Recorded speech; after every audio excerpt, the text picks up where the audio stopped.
அது போல வந்து 2 நிமிஷம் மௌன அஞ்சலி செலுத்துறாரு.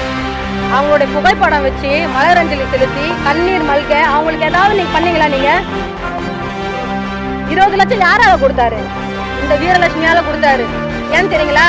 அங்க படுகொலை செய்யறதுக்கு 2 நாளைக்கு முன்னாடி ஒரு சுடுகாட்டுல நின்று நான் ஒரு வீடியோ போட்டேன்.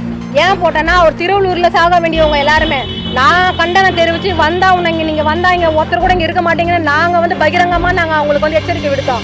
இந்த வீரலட்சுமியுடைய வரலாறு என்னன்னு தெரியும் அவருக்கு. அதனால அவரையும் திருவள்ளூர் மாவட்டத்துக்கு வரல. என் மக்கள் அங்க தப்பிச்சாங்க. கரூர்ல என் மக்கள் மாட்டிக்கினாங்க அங்க. அப்ப ஒரு நிமிஷம். அப்ப அந்த சௌமியான்ற மோவர் கிராமத்துல நடிகர் விஜயோடைய சொந்த தீவிர ரசிகை. நான் ஏற்கனவே சொல்லியிருக்கிறேன், வீடியோ போட்டு எனக்கு உதவி செய்யுங்க. மார்பகத்துல இருந்து இடுப்பு வரைக்கும் அவங்களுக்கு வந்து தீ காயத்தோட 75% எரிஞ்சு போன தருவாயில அவங்க வந்து வீடியோ வெளியிட்டாங்க. நீ வந்து 2 நிமிஷம் நீ வெயில நிக்கிறியா? நீ வெயில நிக்க முடியாது. உன் தலையில வந்து மயிர் இல்ல, ரோபா கைண்டுரும் அப்படின்றதுனாலதான் நீ நைட்டு 7:30 மணிக்கு வர கரூர் கூட. இல்லைன்னா நீ வெயில நின்று வந்து மக்கள் நீ சந்திச்சிருப்ப.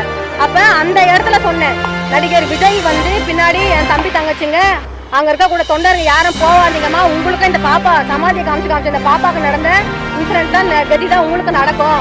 அந்த விஜய் வந்து கஞ்ச பையன், 5 பைசா பேராதவன். உங்களுக்கு பணம் கொடுக்கமா உயிர் போ தருவாயில அந்த குழந்தை வந்து பணம் கேட்டு மருத்துவ உதவிக்கு பணம் கேட்டு கொடுக்கல, உங்களுக்கு கொடுக்க மாட்டேன்ன உடனே ஏற்கனவே சொல்லி வச்சிருக்காங்க நம்ம கஞ்ச பையனை நம்ம இதுக்கப்புறமா கொடுக்கலன்னா நம்மளை காரி நம்ம தொண்டனை துப்பிட்டு போயிடுவான் வேற கட்சிக்கு அப்படின்னு.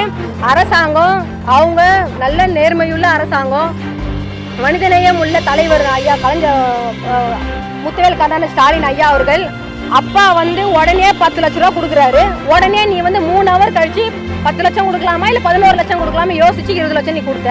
இல்லைன்னா அது கூட கொடுக்காம தான் போயிருப்பேன். ஒரு படத்துல 250 கோடி சம்பாதிக்கிற நீ போதும் அளவுக்கு சம்பாதிச்சுட்ட. அப்ப உன்னால பாதிக்கப்பட்ட அந்த குடும்பத்துக்கு 1 கோடி கொடுக்கறதுக்கு உனக்கு துப்பு இல்லை. அவ்வளவு கஞ்ச பையன் நீ. இப்ப நீ வந்து 2026ல இருடா உங்களுக்கு 6 மாசத்துல இருக்குது பாத்துப்போம் அப்படின்னு நீங்க சாப்பிடலாம். 6 மாசத்துல உங்களுக்கு இருக்கு பாருங்க. யார் ரவுடிசம்? யார் அவங்க ரவுடிசம்? அவங்க ரவுடிசம் பண்ணதுனால தானே அவங்க செத்து போனாங்க. உங்க கட்சியில இருக்கக்கூடிய தொண்டை சில தற்கூரிலாம் இருக்கிறான் பாருங்க. அவங்க ஃபுல்லாதான் நிறைய பேர் வந்து கொலை பண்ணவன், பெண்களை கற்பழித்தவன், கஞ்சா குடிக்கி, அதுக்கப்புறம் வந்து நிறைய வழக்குகள்லாம் வந்து சிறைக்கு போனவன் தான் உங்க கட்சியில இருக்கிறான். அப்ப உங்க கட்சி தானே ரவுடி கட்சி. அதனால நீ ரவுடி கட்சின்னு சொல்லிக்கிற. உன்னையே ஆளுங்கட்சியோ திராவிட முன்னேற்றங்களோ அவங்க ரவுடியாக இருந்தாங்கன்னா இந்நேரம் விஜய் வெளியே நடமாடி இருக்க முடியாது, திரையில கழித்து இருக்கணும். அம்பியார் ஜெயலலிதா இருக்கும் போது அவர் இந்த மாதிரி பேசி வெளியே வந்திருக்க முடியுமா? அந்த அம்மா தூக்கி உள்ள வச்சுட்டு இருக்கோம், டவுசர் எல்லாம் கைட்டு இருக்கோம் அந்த பொம்பளை. இது ஜனநாயக அமைப்புன்றதுனால தான்